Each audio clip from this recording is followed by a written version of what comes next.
Lorelei, should we get started then? Yes, thanks, Nathan. Well, hello, everyone, and a very warm welcome to the Academy for Health Equity Lunchtime Seminar Series. And my name's Lorelei Jones, and it's my great pleasure to welcome today Julian Owen and Steffi Studt from the Department of Sports Science here at Bangor University in beautiful North Wales. So thank you very much, Julian and Steffi, for joining us. Okay. Hi, so my name is Julian Owen. I'm a senior lecturer in the School of Psychology and Sports Science within the Department of Sports Science at Bangor, and Steffi's a PhD researcher in the same department as well. What we're going to be talking to you about today is some of the research that we've been doing on concussion, particularly in community sport, and we'll mention this word community sport, but what we mean is recreational sport or amateur sport. And Steffi's going to go into detail about one of those particular projects as well. So if we look at physical activity or exercise or participating in recreational sports, it's very much promoted by governments and through policy across the Western world, in effect. So, and that's based on, very well established facts in the research that participating in exercise and recreational sport results in positive benefits to physical health, including cardiovascular health, metabolic health, musculoskeletal health, positive sort of mental well-being in terms of stress reduction, mood enhancement, and so on, but also, and in particular with recreational sports, building sort of positive social health as well, and a sense of belonging. However, we're also sort of aware that with participation in these types of activities, there are negatives, and the risk of injury of people who participate in recreational sport is quite high, with 50% of participants experiencing an injury annually.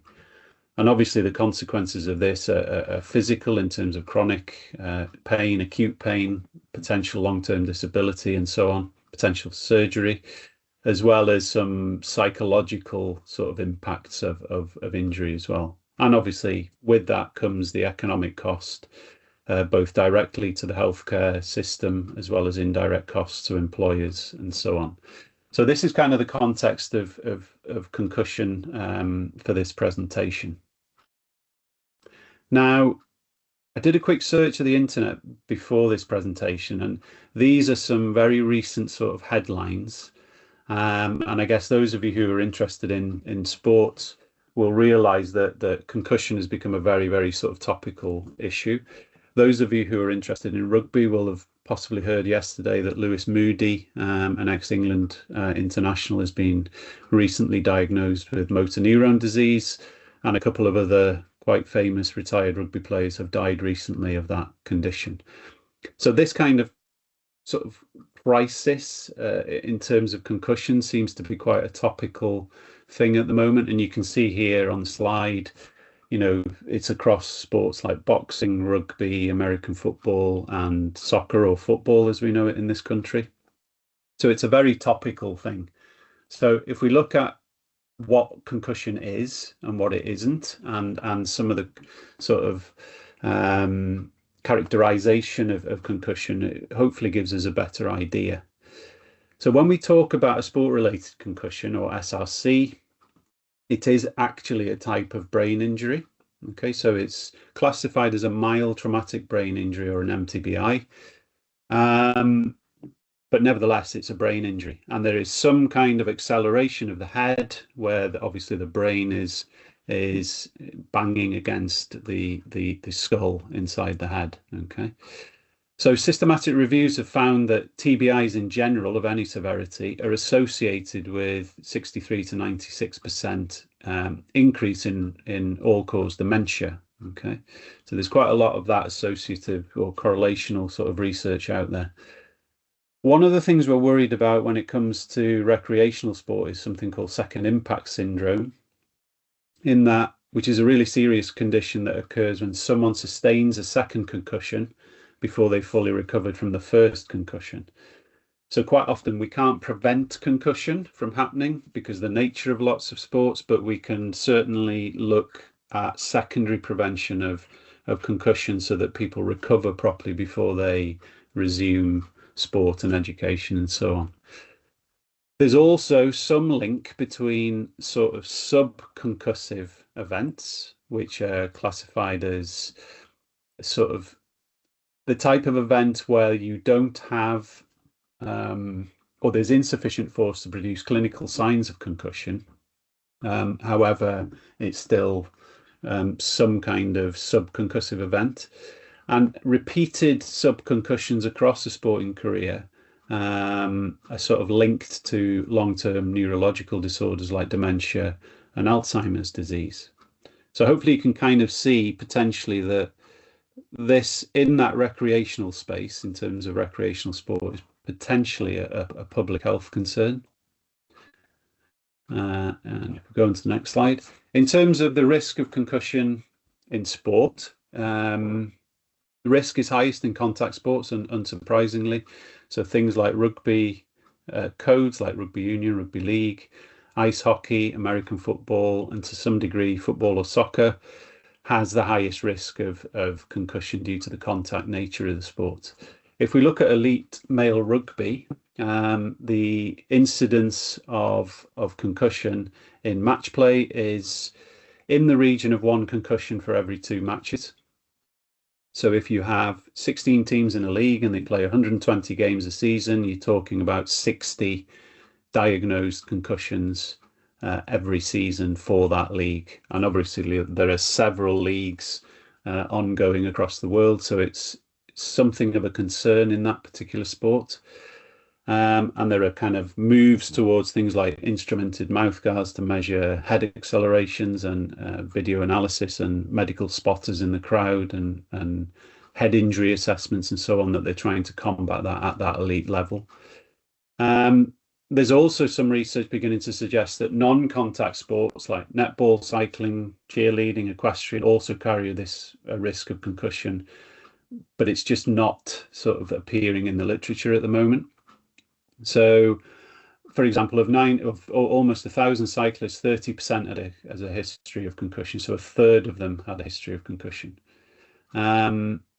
And in other sort of research in adolescent athletes, it suggests that 300,000 high school sport head injuries annually in the US, and the prevalence is thought to be around about 1.4 per 1,000 athlete exposures.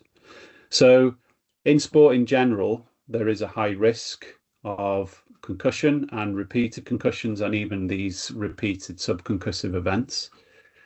If we look more at that sort of amateur level in recreational sports, there's kind of limited data on the incidence or even the mechanism of injury below that sort of professional and international level of sport. And it's particularly limited in children's sport. So we're not really sure what the risk is in this population, which is a slight concern considering some of the potential long-term effects of concussion. And despite an increase in the recommended guidelines of what you do if somebody has a suspected concussion, the reporting or non-reporting of symptoms or potential events of concussion is really high.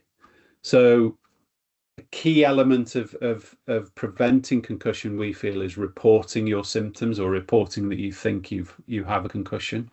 And around about half of those in the recreational space in terms of sport go unreported.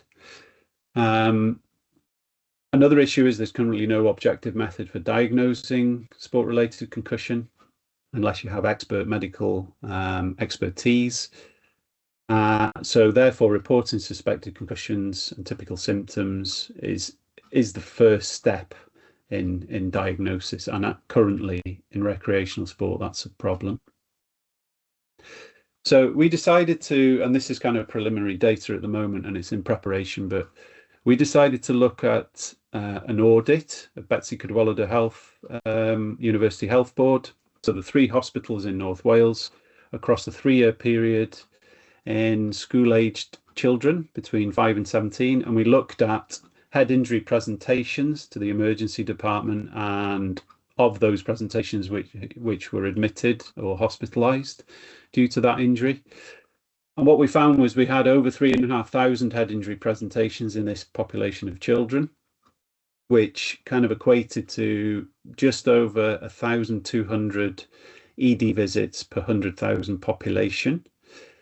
Now, this compares to an Australian paper that was published this year, where they had an incidence of 413 ED visits per 100,000. So quite alarming initially to think that potentially ED visits for head injuries in this age group of children is 3 times higher in North Wales.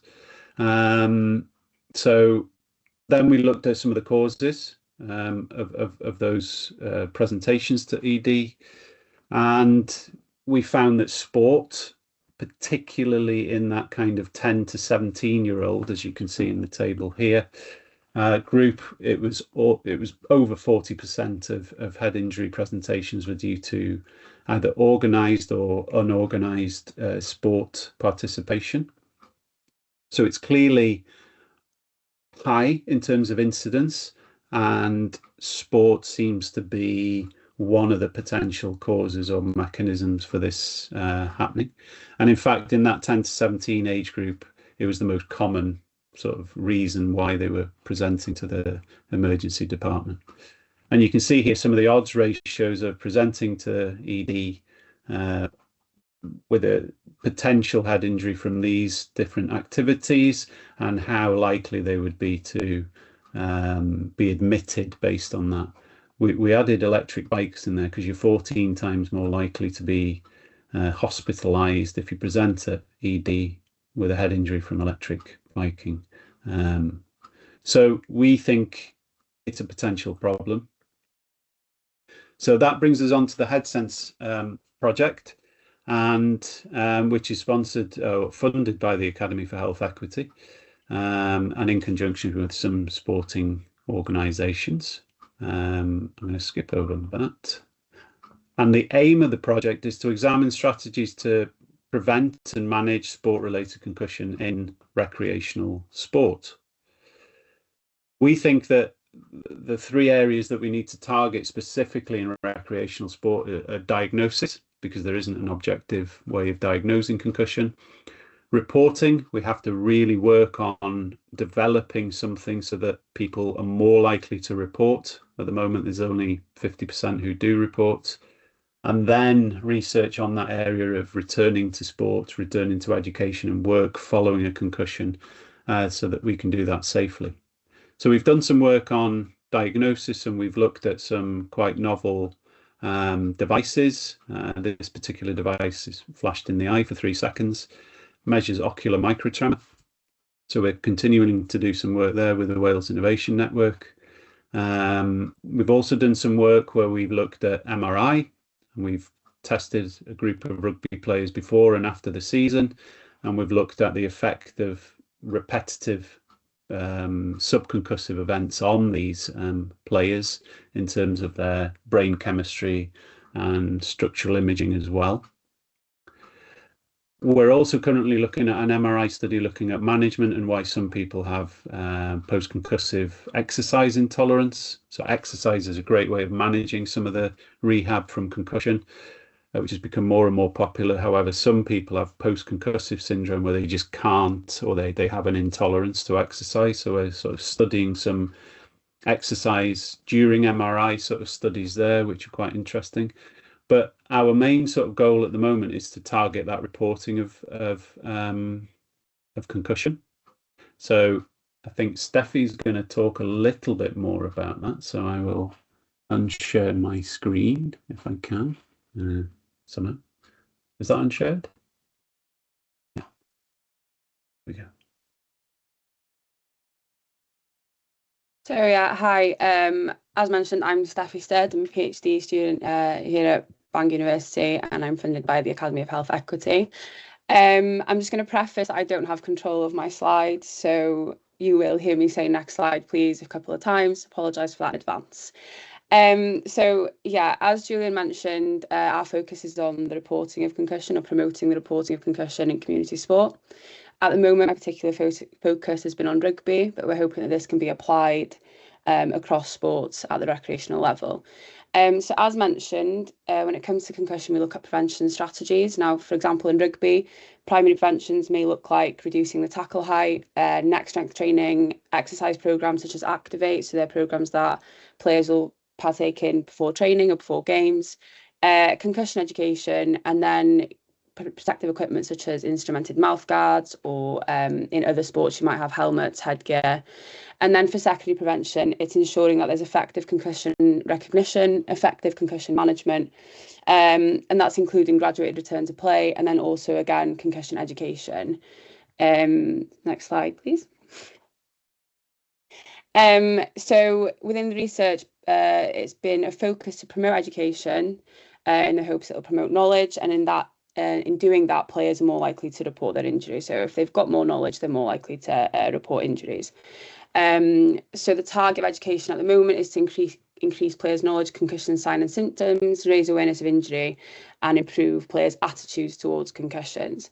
So research suggests that concussion education is effective. So in a comparison of athlete students over the course of a decade, it has been found that there's been a significant increase in scores for knowledge and attitudes. The only issue is that whilst those knowledge scores are increasing, the percentage of players reporting injuries isn't, so it's staying pretty much the same. And actually some studies are finding that players with increased knowledge are actually less likely to report their injury. So if you go to the next slide.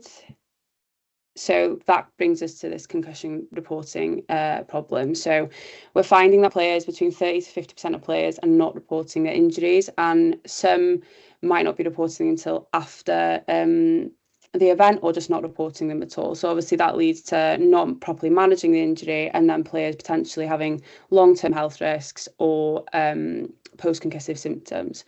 So some of the key reasons that we get that players are not reporting their injuries is that they don't want to be removed from play, they don't think concussion is a serious injury, they're not wanting to let down teammates, coaches, and then there's also this element of conformance to sporting norms. If you go to the next slide. So we wanted to investigate some of these ideas, and we had the opportunity to do so with a group of under-18 female international youth rugby union players. So this was within the 2024 Six Nations, and it was a really novel group, so they haven't really been investigated previously. And what's really interesting with female rugby players, particularly at this level, is that they likely have progressed quite quickly through the pathway, so may not have spent much time at a high level, and therefore they may have some good knowledge because they've been in pathways, but then there's also a stigma or feeling some sort of cultural norms where they need to be strong, they need to prove themselves, they need to prove their worth. So what we did was we delivered a workshop where the players were given questionnaires, which is a ROCAS, so that's a Rosenbaum concussion survey, which measures knowledge and attitudes, but we also included measures for intention and behaviour. And we were lucky enough to have 104 participants across 4 of the Six Nations teams. Now, the results are really interesting. So if we go to the next slide, what we found was that actually the knowledge and attitudes of players were really good. They showed high scores, which were consistent with the literature. But when you actually look deeper, there are some common misconceptions which are quite alarming. So, for example, 53% of the players did not recognise that people had one concussion are more likely to have another. Now, as Julian mentioned, secondary impact syndrome is a problem, and it can be fatal. So the fact that players are not aware of their serious long-term health risks is concerning, and also potentially shows gaps in the education of what we're actually teaching these players and what they should know when it comes to wanting to report an injury. Equally, 30% of players thought that a concussion could only occur with a direct hit to the head. Now, in female athletes, again, this is worrying as their mechanism of injury is different. So for female athletes, a whiplash motion is where they're most likely to sustain a concussion, so that might not occur from a direct hit to the head. So as I said, some common misconceptions there. And then when it came to attitudes, the players were given questions such as, do you think a player should return to play first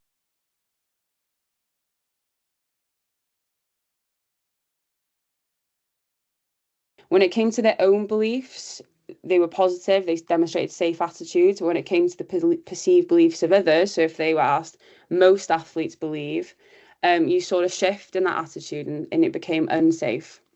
So saying that they thought other players thought that athletes should go back to play or athletes should continue playing with an injury. Now, this might suggest the stigma around reporting concussion, particularly in females, where they need to perceive to be strong, or it could suggest a kind of cultural element to it and how potentially that's just the environment that players are playing in at the moment. So we go to the next slide. So we then wanted to look more closely at reporting behaviours and intentions. So we did find that 37% of these players had experienced a concussion, and actually 34% of those had sustained multiple concussions. So obviously that is happening in this cohort too.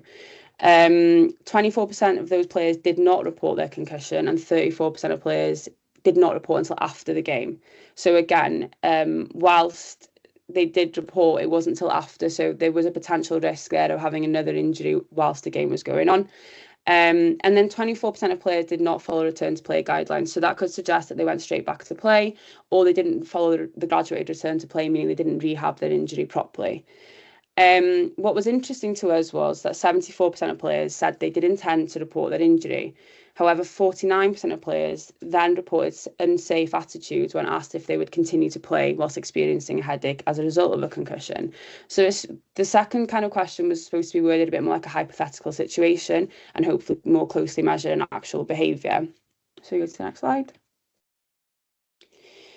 So yeah, if I just repeat that, so 75% of athletes reported intention to report a concussion. 49.5% of those then said that they would play with a headache. So if we look then at that 74, I'm not sure if it's 75 or 74, I keep changing my mind clearly, but of that percentage who said they demonstrated positive intentions, 47% of them, those then changed their attitudes to unsafe. So that said they did intend to report, but they would continue playing with a headache. So why might this be happening? So it has been found that intention to report doesn't actually predict reporting behaviour. So whilst there might be medium to large changes in intention, it only shows small changes in behaviour. So why is it then that we're still using reporting intention as a measure for concussion reporting behaviour? This terminology is often used interchangeably in the research, so it's not actually giving a true reflection of what's happening when it comes to reporting itself. So there's a number of factors that influence this intention to action gap. So you can look at timing of injury compared to when we've measured intention, the unpredictability of a concussion. You can't the symptoms and how they present are so different from time to time. Brain injury affects decision making, and then we can also look at context, environment, and culture. The next slide. So now we've had this type of pilot study with the female players. We wanted to have a look now in a more larger scale. So we're wanting to investigate the concussion knowledge, attitudes, reporting intentions and behaviours in community rugby players and coaches across Wales. So far, we have had 300 plus players, 50 coaches, and that's across 10 plus clubs. So of preliminary analysis, so it's only 30 players, so it's obviously early days yet, but 32% of those players did not report their concussion, 30% of players did not follow return to play guidelines, and 33% of players would continue playing with a headache due to concussion. So we're already starting to see here that the behaviours that players are presenting are not what we'd like to see when it comes to reporting concussion, and it's not potentially safe for their well-being and their future performance in the game. We wanted to take that a step further then, if we go to the next slide, to expand further than Wales. So we're wanting to see whether those knowledge, attitudes, intentions and behaviours that we see in a Welsh cohort would be similar or different in a cohort of New Zealand athletes and coaches. So when we consider the factors that might influence reporting behaviour, such as culture, environment and context, these two countries are quite similar culturally, specifically in the community game. So they are both rural areas and many of the athletes will have agricultural backgrounds. And so we wanted to compare the findings to see whether, despite New Zealand having improved education and guidelines, the attitudes and beliefs and reporting behaviours are the same. And we expect that they would be, because education at the moment is targeting knowledge, attitude, intention, but not behaviour. So we go to the next slide.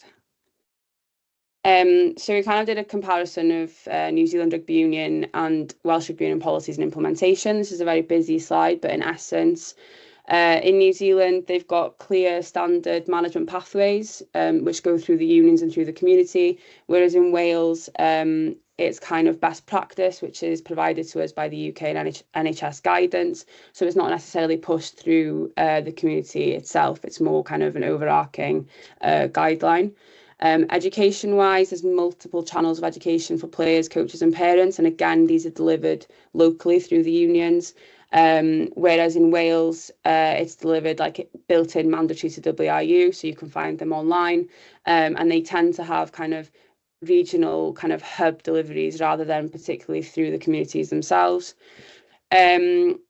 Medical assessments, so there's again a formal medical evaluation and record keeping in New Zealand, whereas we don't have that here in Wales. It's just a requirement to contact NHS 111, and then if symptoms persist, then you would then go again to see a GP. And then again, they have certain things such as the blue card system, which triggers formal reporting and recovery, and we do not have those, but we do have guidance and checklists to follow. So as we can see here, there's some difference in guidelines and implementation. However, it's unlikely that individuals in rural New Zealand are able to access some of these resources, and even so on New Zealand websites, on the rugby websites, they demonstrate that these are only accessible in certain regions, so 3 regions of New Zealand. So go next slide. So that's what we're intending to do, and we're currently starting that, and obviously data collection is underway. So as a recap, education does improve knowledge and attitudes in athletes. It does lead to increased intention, but intention does not result in increased reporting behaviour. So we're starting to think now, is this time for a change? So we need to shift our focus from improving intention to changing behaviour. Now, how can we do that? Next slide. So I've started to think of some ways in why we need to adopt a behaviour change approach to concussion reporting as opposed to just educating. And these are some of the considerations that I've brought forward. So to begin with, Skinner might be onto something. So when we consider concussion reporting, we have to take that from a behavioural perspective and understand that there's motivations to report and not report. And particularly in athletes, and particularly in a community level, reporting a concussion may be perceived as a punishment. That is, they get removed from play. Now, for example, if you think about operant conditioning, if a player has a concussion and they don't report it and they're able to carry on playing and the team wins, and they're positively reinforced to continue not reporting their injury. If they report their injury, they get taken off, and then they don't play for 21 days and that concussion isn't managed correctly, then that's a punishment, and they're negatively reinforced. They're not likely to report their injury again in the future. There's no I in team. So as I've alluded to previously, there's a big cultural influence, particularly by teammates, when it comes to concussion reporting. We have to think about the environment in which athletes are playing and how we can shape those environments to make it an environment that's safe and comfortable for them to report their injury. How might the past shape the present? So as I've just said, if a coach's behaviour in certain management of injury has resulted in negative feelings towards that, they're probably less likely to report in the future. Timing is everything, and this is really, really important. So when we're thinking about delivering interventions, we need to think about when they're delivered in relation to when the injury might occur. So often with our education programmes, they're delivered pre-season and then that's it. So you get an education intervention pre-season and then you get a concussion 6 months later, it's very unlikely that education is going to have an impact on the decision you make at the time of injury. So we need to be thinking about how we can implement education and motivations throughout a season in the environment and in the context that the game is played. Again, context is key. So when we think about risk-taking situations, preconceived intentions may not be influential in influencing that individual's behaviour. Next slide. Which brings me to the COM-B model. So we think that this is likely to be the most effective model to use to develop interventions that can be implemented within the community game.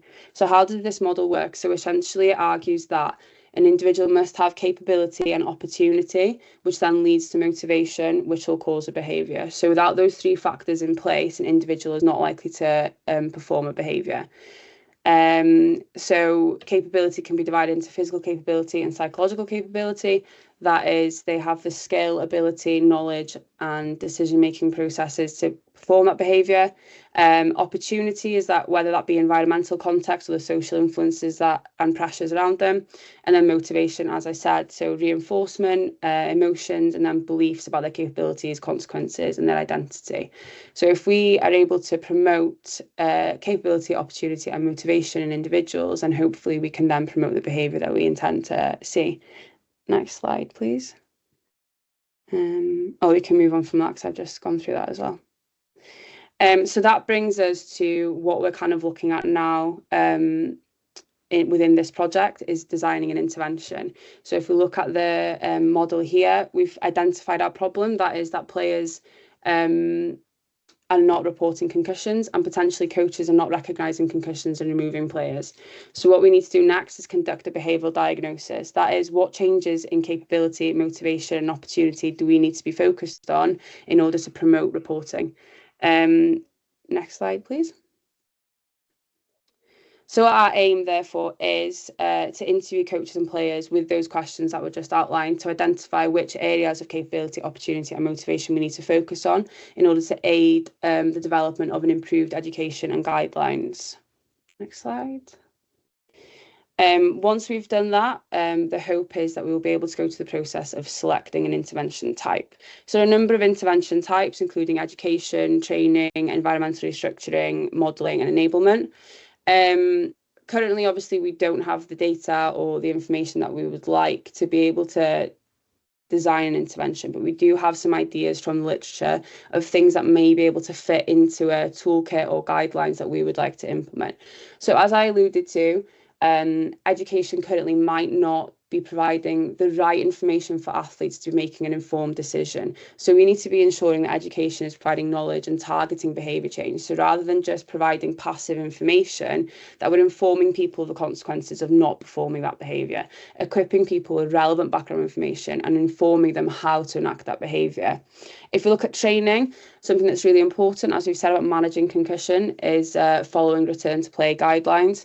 So if we're able to ensure that athletes and coaches are aware of how to do that and effectively manage their concussion, they can maybe try to see that the 21 days out is not necessarily 21 days of complete no sport.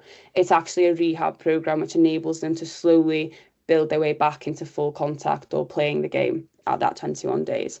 So really enforcing that training of graduated return to play into players and coaches is something that we think is really important.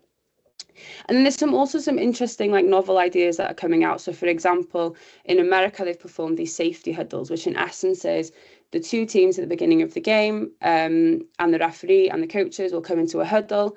They'll outline the expectations of the game, the necessity for safety, the need to report any injuries, the idea that you're to look after your teammates. And it's a 2-minute briefing, but it hits on so many of the factors that we think are important. Obviously, it's a prompt within the environment, the timing is brilliant, and it's within the context of the game. It adds a motivator to an individual to know that it's safe for them to report their injury, and it's a very simple and effective way to do that.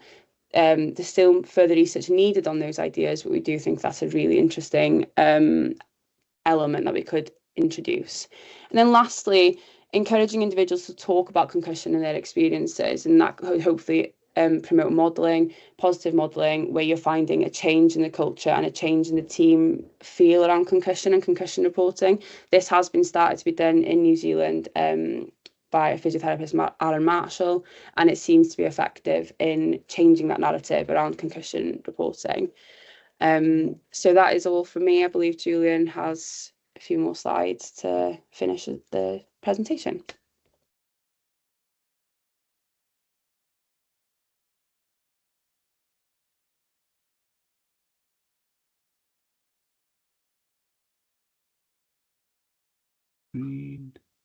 Okay, so hopefully you can see this. I'll just put it on full screen. There we go. So thanks, Steffi.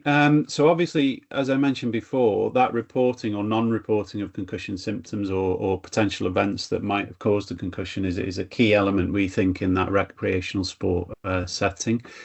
Alongside that, as I mentioned, looking at new ways of helping to diagnose concussion objectively, where that kind of medical expertise isn't necessarily required, and also that management of concussions so that people are returning safely to sports or work or education, so that we're minimizing the risk of that second impact syndrome are key elements.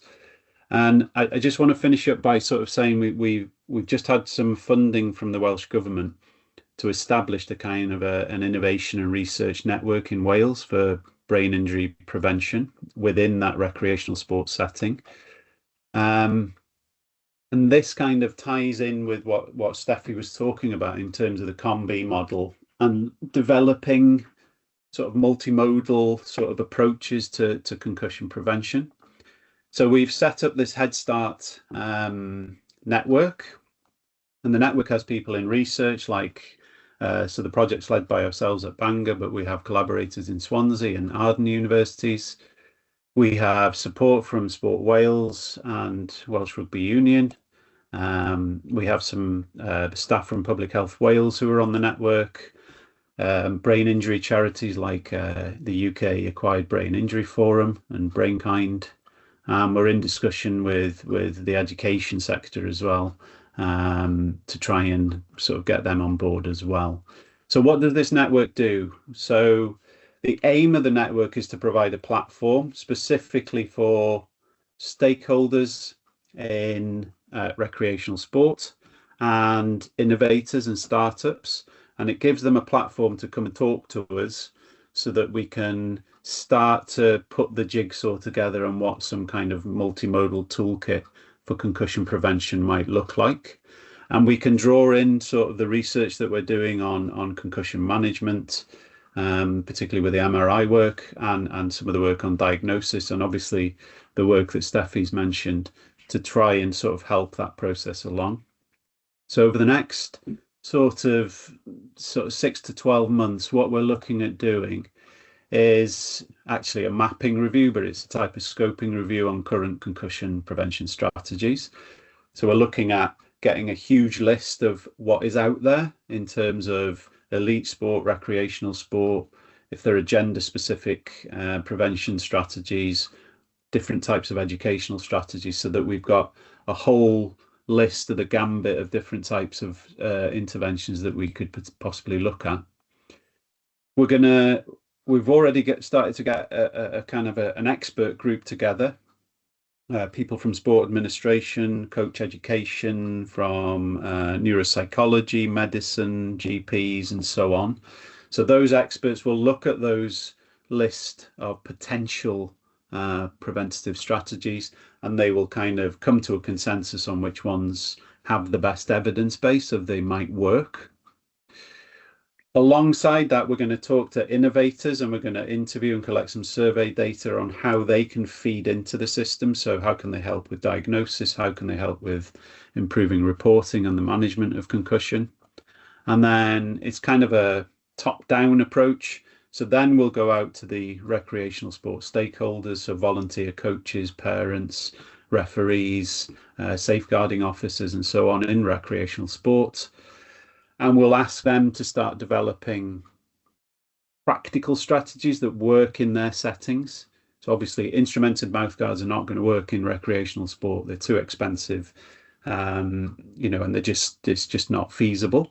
So what's going to work in their setting? They're volunteers, they've got time pressures, and so we can try and sort of get a practical sort of approach to what might work.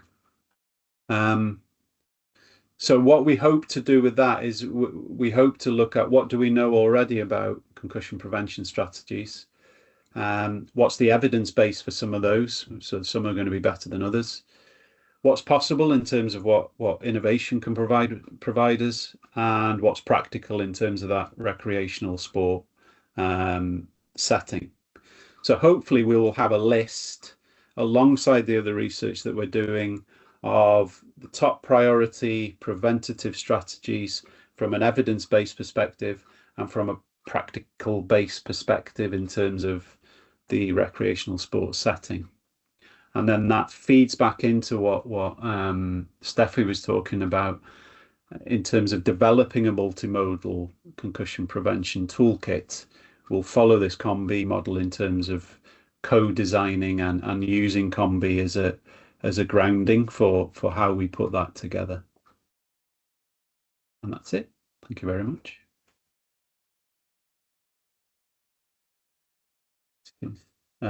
Before I forget, there are lots of people involved in the projects. So obviously Steffi, myself, and Professor Paul Mullins with concussion reporting. Mohammed is Subhan is a PhD student, which is engaging stakeholders and innovators.